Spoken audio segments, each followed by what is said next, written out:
The 1980s was all about money, glamour and excess. And it's that decade which inspired the gloriously over-the-top BMW 8 Series.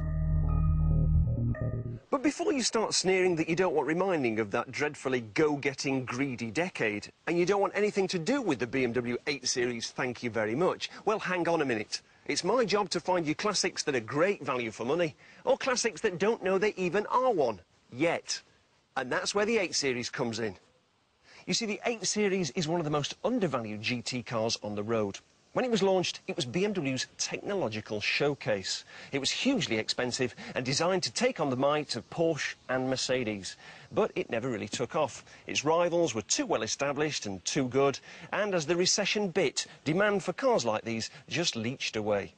It was the wrong car at the wrong time.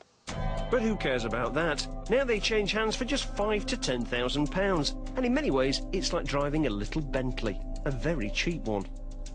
And take a look at what you get. A two-door pillarless coupe with 4 seats that's refreshingly clear of outrageous spoilers and stripes.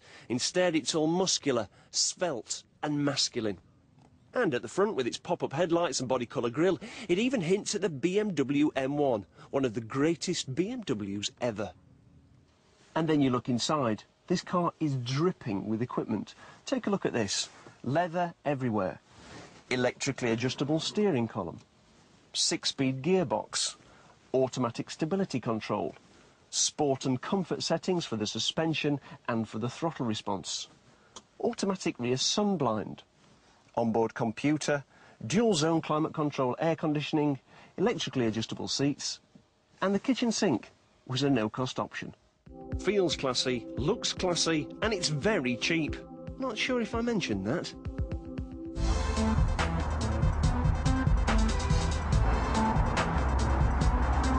Now on the road, the 8 Series starts to make a really compelling case for itself.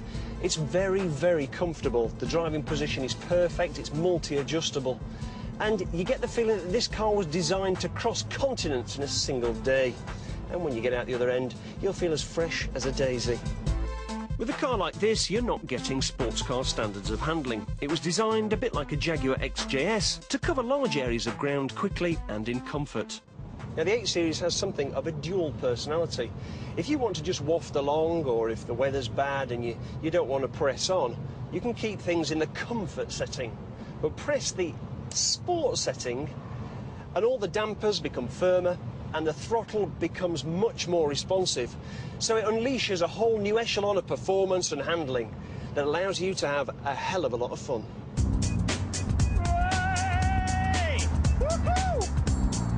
So, while it's not super nimble into corners, it's very composed. Now, I'll let you into a secret. This is no ordinary 850. This is the 850 CSI, the nearest that BMW got to making an M8. The motorsport department breathed on the engine and suspension, bored it out to 5.6 litres and gave it 380 horsepower. This slashed over a second from the 0 to 60 time, and if you took the restrictor off, this car would carry on going past 180 miles an hour. It's a monster. If you fancy an 8 Series, there are plenty of privately owned cars with low mileages around. They can take high miles in every respect, but at such good value, you may as well spend more and get a sub-100,000-mile car. Avoid lurid colours like purple, and the best compromise is probably the 840 model.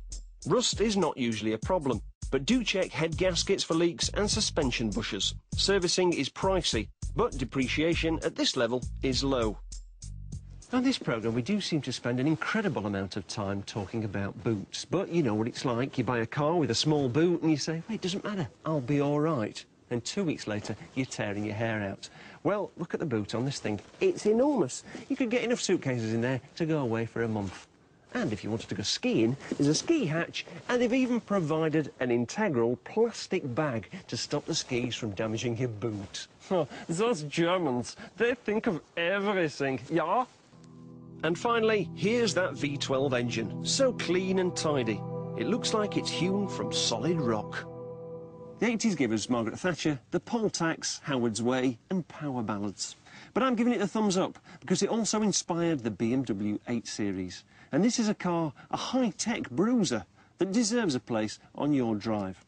It may not be a classic yet, but its day will come. So strike now, while the iron is very, very hot.